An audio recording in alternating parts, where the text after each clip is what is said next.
আমি বললাম, আমি ব্যর্থ।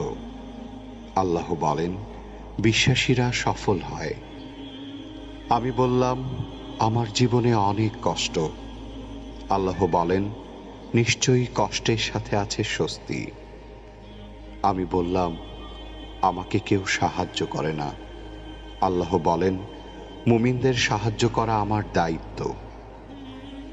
আমি বললাম, আমি দেখতে খুবই কুৎসিত।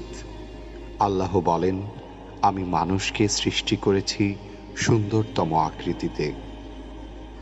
আমি বললাম, আমার সাথে কেউ নেই। আল্লাহ বলেন, ভয় করো না, আমি মুমিনদের সাথে আছি। আমি বললাম, আমার পাপ অনেক বেশি। আল্লাহ বলেন, আমি তওবাকারীদের ভালোবাসি।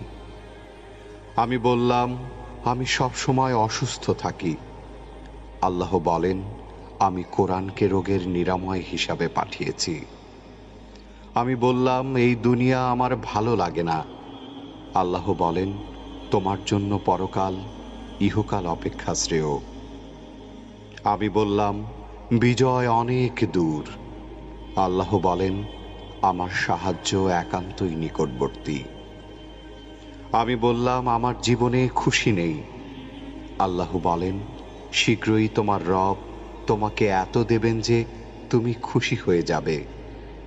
আমি বললাম, আমি সব সময় হতাশ। আল্লাহ বলেন, আর তোমরা নিরাশ হও না এবং দুঃখ করো না। আমি বললাম, আমার কোনো পরিকল্পনা সফল হচ্ছে না।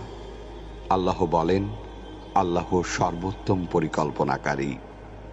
আমি বললাম, আমার কেউ নেই। আল্লাহ বলেন, যে ব্যক্তি আল্লাহর উপর ভরসা করে তার জন্য আল্লাহই যথেষ্ট।